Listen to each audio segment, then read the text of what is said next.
Bab 278. 35. Pulanglah dulu lebih lama nak Ricky. Istirahat dulu di rumah, biar tenang. Nuri biar Umi temani di sini. Jangan khawatir. Titah Umi Aminah. Gak enak jadi ngerepotin Umi, balas Ricky. Gak enak kenapa? Kita kan keluarga. Lagi pula gak repot sama sekali. Hanya duduk saja, timpal Umi Amin mah. Biar aku temenin juga kalau gitu.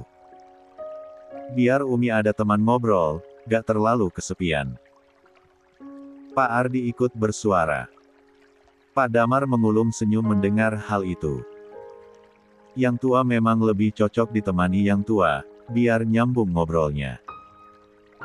Ricky tersenyum samar, sementara Pak Ardi tersenyum canggung. Setelah selesai sarapan, Ricky sempatkan dulu melihat keadaan Nuri.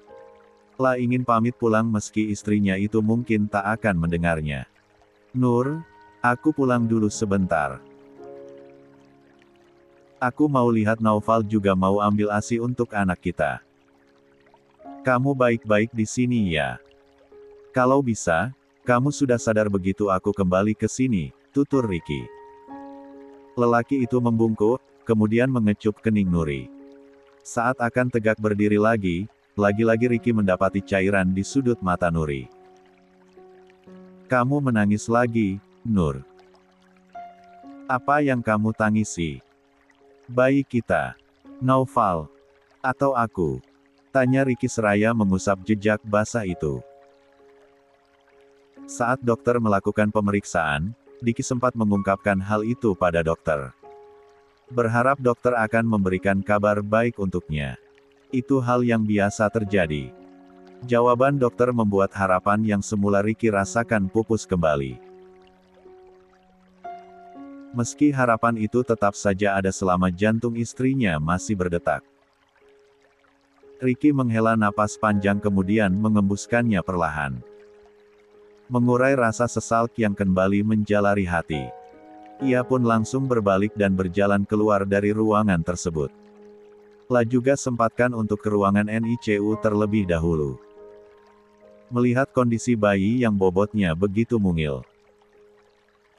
Tergeletak sendirian di dalam inkubator.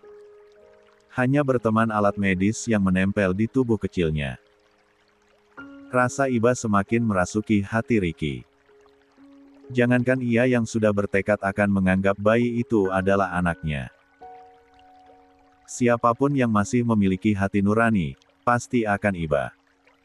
Mengingat harusnya bayi itu berada dalam gendongan ibunya ataupun ayahnya. Ditimang penuh kasih sayang. Ayah janji akan mengusahakan yang terbaik untukmu, nak. Sehat-sehat ya. Kata Ricky pelan. Setelahnya ia buru-buru keluar dan menghampiri Pak Damar yang sudah menunggu dirinya karena akan pulang bersama. Ardi, Umi, Papi pulang dulu. Kata Pak Damar pada Umi Aminah dan Pak Ardi. Titip Nuri. Hanya itu yang Ricky katakan sebelum berbalik dan berjalan bersama Pak Damar, menyusuri lorong RS menuju parkiran. Di jalan, Ricky menceritakan tentang Nuri yang berkali-kali meneteskan air mata. Ia hanya ingin mendengar. 36. Pendapat bosnya tersebut. Nuri menangis. Ulang Pak Damar. Iya, bos. Semalam juga tadi pagi, jawab Ricky. Mungkin dia sedih karena kondisinya, teringat bayinya, Naufal juga dirimu. Atau bisa jadi, ada hal sesuatu yang masih menjadi ganjalan di hatinya. Apa dia pernah meminta sesuatu padamu dan belum kamu kabulkan?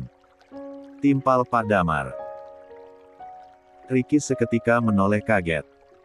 Apa mungkin karena ia tidak mengiyakan permintaan Nuri untuk menikah dengan Riri, pikirnya dalam hati. Tidak. Aku yakin Nuri akan sembuh. Jadi untuk apa aku menikahi wanita lain? Ricky kembali bergumam. Dia kemudian menggeleng pada Pak Damar sebagai jawaban. Begitu sampai di rumah Pak Damar, Naufal yang melihat kedatangan Ricky langsung berlari sembari berteriak kegirangan. "Ayah!" serunya. Kedua kakinya terus terayun untuk menyongsong Ricky. "Jagoan!" Ricky langsung memeluk dan mengangkat tubuh anak sambungnya itu. Mencifminya penuh kerinduan. "Ayah? Ibu mana? Iya. Adik bayi mana? Gak ikut pulang bareng ayah?" Cerocos Naufal seiring badannya yang diturunkan Ricky. "Ibu sama adik bayi masih di RS. Sabar, ya. Tunggu mereka sehat dulu," timpal Ricky seraya mengusap pucuk kepala Naufal lembut. Tapi Naufal kangen ibu. Sudah 2 malam Naufal gak bobo dipeluk ibu. Naufal mau pulang. "Mau di rumah bareng ibu?" racau Naufal dengan sendu. "Iya, nak. Nanti ibu pulang. Untuk sementara, Naufal di sini dulu. Biar ada teman main." "Ya," bujuk Ricky dengan hati teramat perih. Namun berusaha untuk tetap kuat di hadapan Naufal. Beberapa meter dari mereka berdua, Riri yang diam-diam memperhatikan, ikut menitikkan air mata. Sebagai seorang ibu, ia ikut sedih melihat Naufal. Riri buru-buru mengusap matanya saat Ricky tiba-tiba berjalan ke arahnya. Dia pura-pura kembali bermain dengan Siva dan mengajak sang putri yang mulai aktif itu berceloteh. "Mbak Riri, maaf, apa stok ASI-nya sudah siap?" tanya Ricky. Riri menengadah lalu mengangguk kecil. "Saya siapkan dulu." La bergegas bangun dari duduknya lalu berjalan menuju kamar. Mengambil kantong berisi ASI perah dari dalam kulkas lalu memindahkannya ke dalam kuler bak ASI. Setelahnya, ia kembali keluar dari kamar. "Ini, Mas. Semoga cukup untuk bayi Mas," kata Riri seraya menyerahkan kuler bak tersebut. "Terima kasih banyak, Mbak." 37. Begitu Ricky mengambil alih kuler bak tersebut, jari tangan mereka tak sengaja bersentuhan sekilas. Hal tersebut tentu membuat Riri merasa canggung dan jantung mulai berdebar kencang. "Kalau tidak merepotkan, tolong titip Naufal. Aku mau pulang dulu, mau bersih-bersih dan ganti baju. Sekalian ambil baju ganti buat di RS," kata Ricky. "Oh, tentu saja. Naufal anteng kok. Main sama Siva dan Via. Cuma Vianya sekarang tidur dulu," jawab Riri. "Syukurlah. Sekali lagi terima kasih banyak." "Permisi," balas Ricky seraya membalikkan badan. Ia berpamitan lagi pada Naufal meski anak tirinya itu nampak berat ditinggalkan oleh Ricky. Ricky memang berniat untuk langsung pulang lagi ke RS setelah mandi dan berganti baju. Ia ingin segera menyerahkan ASI perah untuk bayinya. Ia juga tak enak meninggalkan Nuri terlalu lama bersama Pak Ardi dan Umi Aminah. Tak memperdulikan dirinya sendiri yang kurang istirahat, Ricky kembali melajukan mobilnya menuju RS. Sendirian. 3 hari, 4 hari, hingga seminggu berlalu, tak menunjukkan adanya peningkatan pada kondisi Nuri. Dia masih tak sadarkan diri dan belum ada tanda-tanda akan sadar. Berbeda halnya dengan bayinya yang mulai banyak peningkatan. Sedikit demi sedikit, bobot bayi laki-laki itu pun mulai bertambah. Di RS, Ricky termenung sendirian. Dia berpikir, tak mungkin dia terus-terusan berdiam diri seperti itu. Dia memiliki tanggung jawab besar pada pekerjaannya yang sudah seminggu ini terabaikan. Ricky pun memutuskan untuk kembali aktif bekerja. dan mengunjungi Nuri dan bayinya di RS sehari 2 kali. Pagi dan sore. Karena ia pun tak enak mengandalkan orang lain menunggui Naufal yang merupakan tanggung jawabnya.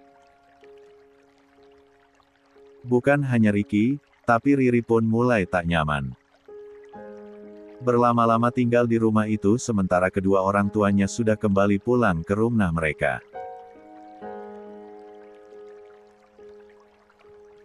Namun, tanggung jawabnya sebagai donor ASI untuk bayi Ricky, tak memungkinkan dirinya untuk tinggal terlalu jauh.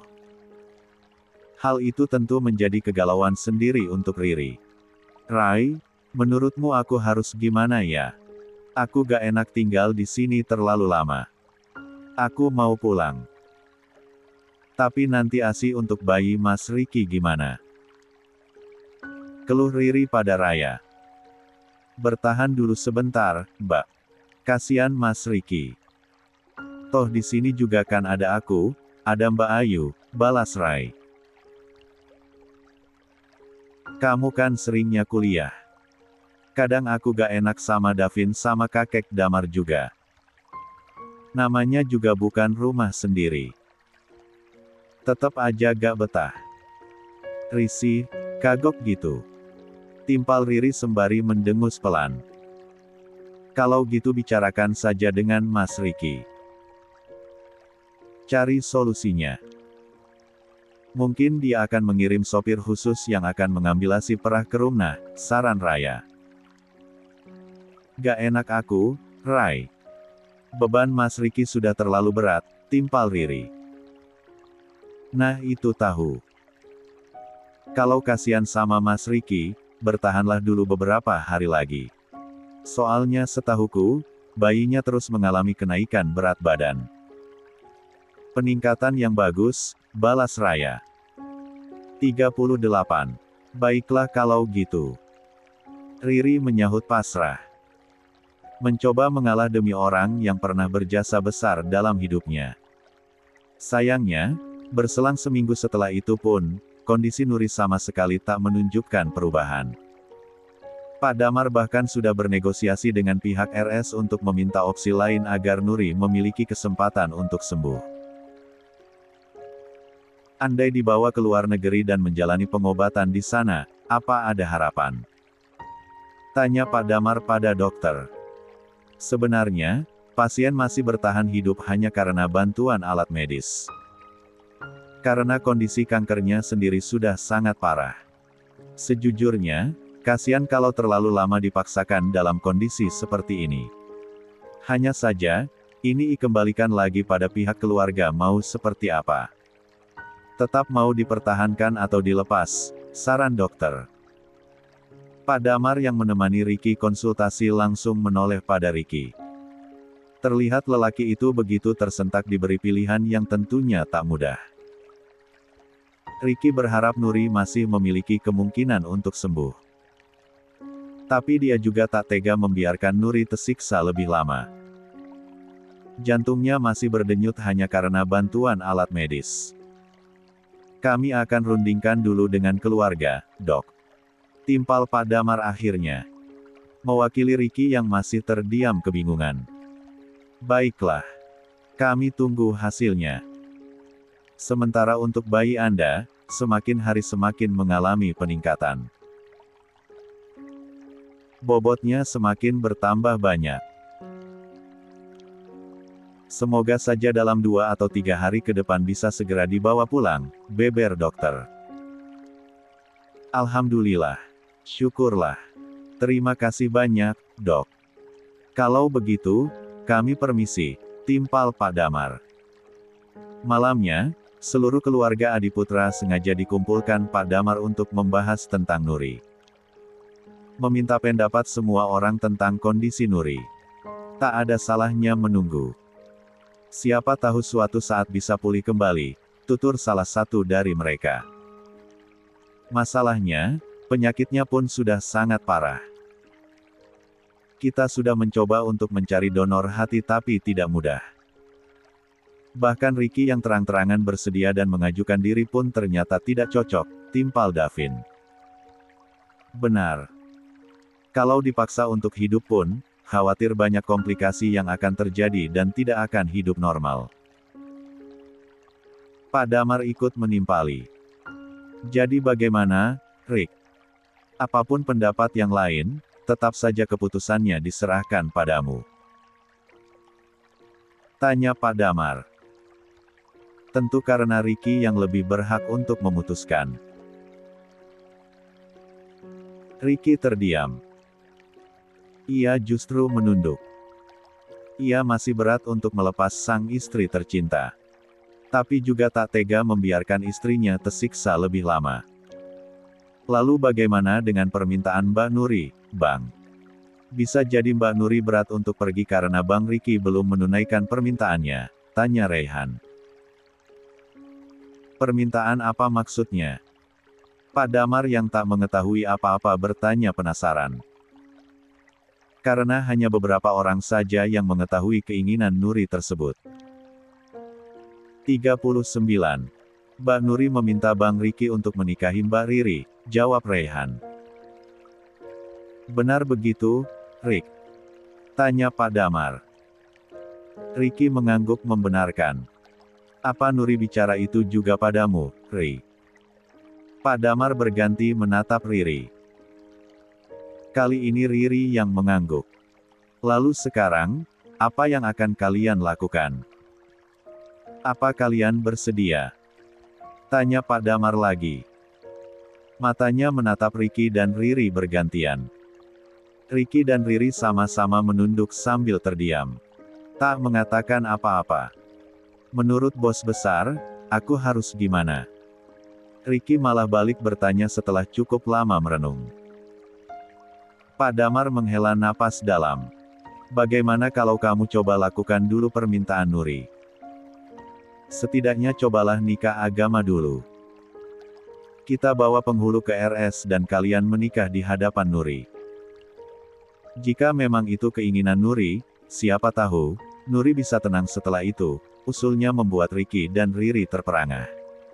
40. Ricky masih terdiam bimbang mendengar saran dari Pak Damar. Rasa ragu itu masih bergelayut tebal di hatinya. Apa tidak ada usul lain, bos? Saya rasa, menikah tidak bisa dijadikan bahan coba-coba, timpal Ricky akhirnya. Bukan coba-coba tapi pernikahan serius. Maksudku coba nikah agama dulu yang prosesnya tidak ribet dan harus mengurus dokumen ini itu jadi tidak perlu waktu lama. Sementara nikah negaranya bisa menyusul kapan-kapan. Lagi pula, kalau nikah negara itu kan harus ada izin istri pertana. Sementara Nuri keadaannya saja seperti itu. Bagaimana mungkin bisa memberi keterangan mengizinkan? Meski sejujurnya pernikahan ini adalah keinginannya. Tapi bukankah tidak ada bukti saat percakapan itu? Balas Pak Damar menerangkan. Dalam keadaan tertentu, lelaki diperbolehkan memiliki istri lebih dari satu. Apalagi ini alasannya sangat kuat. Anakmu membutuhkan ASI bukan hanya sebulan 2 bulan, tapi 2 tahun lamanya. Apa kamu tak segan meminta Riri jadi donor ASI anakmu selama itu tanpa memiliki ikatan apapun? Sementara kalau kalian menikah, status Riri bukan lagi sebagai donor ASI tapi sebagai ibunya. Karena dia istrimu, ibu dari anakmu juga.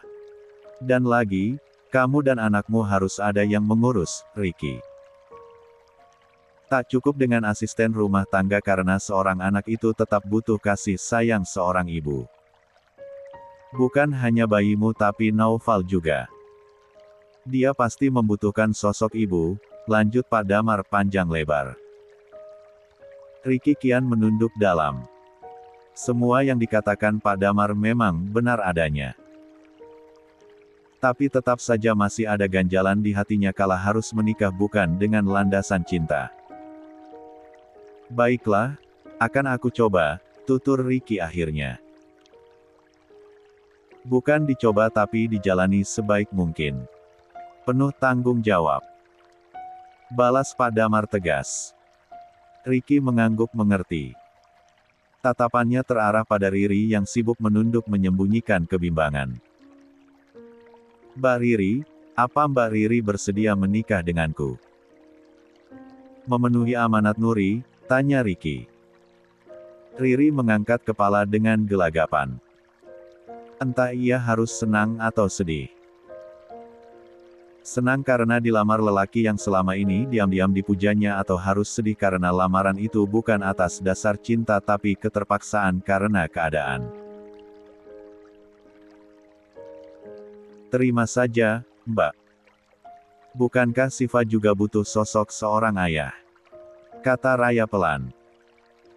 Ia tahu persis bagaimana perjuangan Riri mengurus anaknya seorang diri tanpa sosok suami. Aku. Riri kebingungan. Jantungnya berdebar bukan main. Tangannya sampai tremor dan gemetaran. "Kalau demi kebaikan banyak orang, aku bersedia," jawab Riri akhirnya. "Alhamdulillah." Yang lain kompak mengucap hamdalah. "Baiklah, Ricky, Riri, sudah Dealia. Besok pagi kita ke RS sambil membawa penghulu," kata Pak Damar. "Ricky, kamu siapkan mas kawin untuk calon istrimu," lanjut Pak Damar. Ricky mengangguk lemah. Entah keputusannya itu benar atau salah, Ricky tidak tahu. Ia hanya ingin menjalankan keinginan sang istri dan mengikuti saran dari Pak Damar yang sudah dianggapnya lebih dari sekadar. 41. Orang tua. Raya, Raihan, rencana untuk menggelar resepsi pernikahan kalian terpaksa ditunda dulu sampai waktunya memungkinkan ya.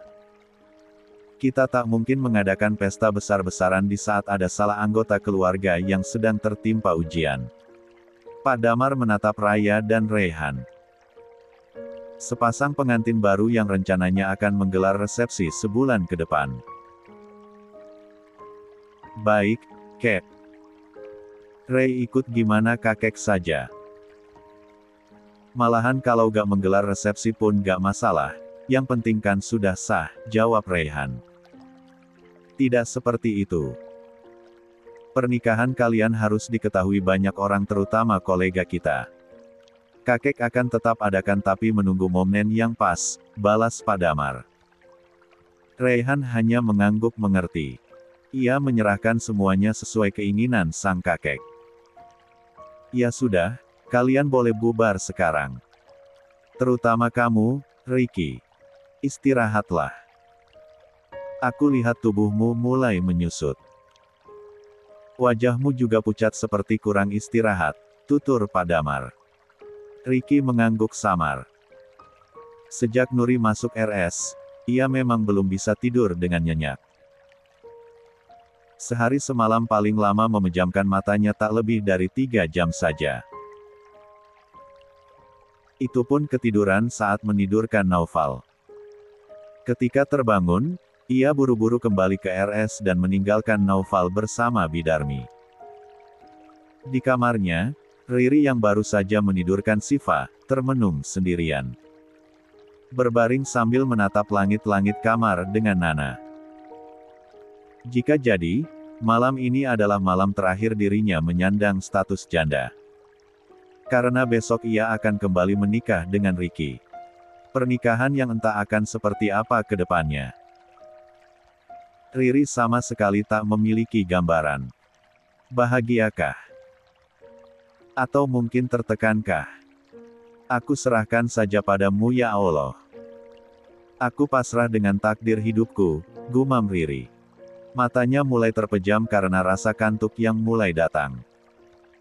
Apalagi setelah menjadi donor ASI, ia tak lagi memiliki waktu tidur saat siang karena harus mengejar stok ASI yang takutnya tak cukup.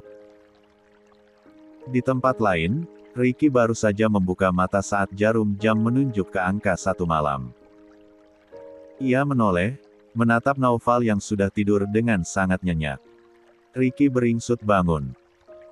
Turun dari tempat tidur perlahan lalu mengecup kening Naufal sebentar sebelum keluar dari kamar itu. Ricky langsung bersiap lagi menuju RS.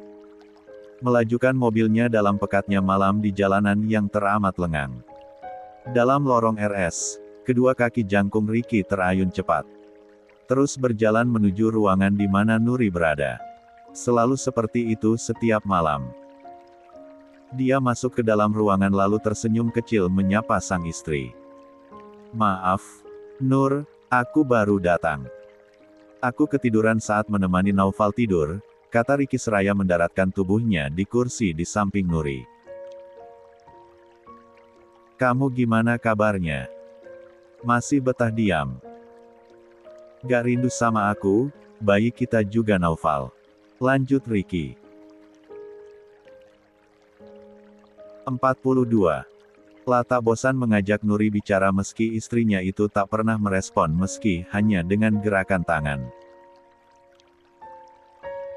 "Baiklah kalau kamu masih tak mau bicara. Setidaknya aku bersyukur karena masih bisa melihat wajahmu. Masih bisa mencium dan memelukmu," lanjut Ricky. "Tapi maafkan aku, Nur. Maafkan aku kalau mulai besok, aku bukan hanya milikmu. Sesuai permintaanmu, aku akan menikahi Mbak Riri demi dirimu dan anak kita. Semoga kamu gak marah dan benci sama aku, Nur." Ricky menggenggam erat tangan Nuri dan sesekali menciumnya diikuti lelehan air mata.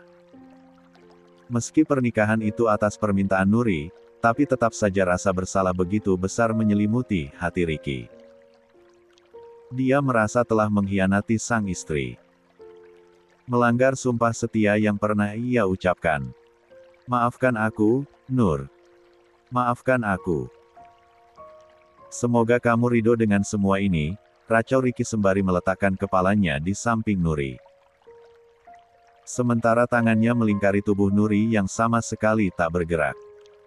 Alarm berupa azan yang berkumandang, membangunkan Ricky yang kembali ketiduran di samping sang istri. Ia memang memasang alarm yang akan membangunkannya saat waktu subuh datang. Dengan langkah sempoyongan dan kepala yang sedikit pusing, Ricky berjalan menuju kamar mandi. Mengambil air wudhu kemudian mendirikan salat subuh. Setelah selesai, ia kembali meninggalkan RS. Melajukan mobilnya lagi menuju rumah untuk membantu Naufal bersiap sekolah. Lalu dilanjutkan dengan bekerja. Selalu seperti itu setiap hari. Melelahkan. Bukan hanya menguras waktunya tapi juga energinya. Ditambah dengan jam makan yang berantakan membuat penyakit lambung mengintai. Tapi pagi ini, setelah mengantar Naufal sekolah, Ricky tak langsung bekerja. Sesuai rencana, dia harus bersiap lagi ke RS untuk melakukan pernikahan siri dengan Riri. Mengenakan kemeja putih dengan jas hitam, Ricky berangkat ke RS sendirian. Membawa satu kotak perhiasan yang akan dijadikan mahar. Dia memang sengaja berangkat lebih dulu.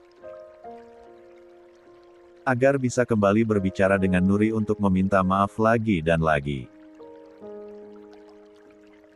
"Nur, lihatlah, aku sudah siap dengan setelah jas dan kemeja yang aku kenakan saat menikah denganmu. Apa kamu sanggup melihatku menikah dengan wanita lain? Bangunlah, Nur. Marahi aku, caci aku, maki aku, pukul aku.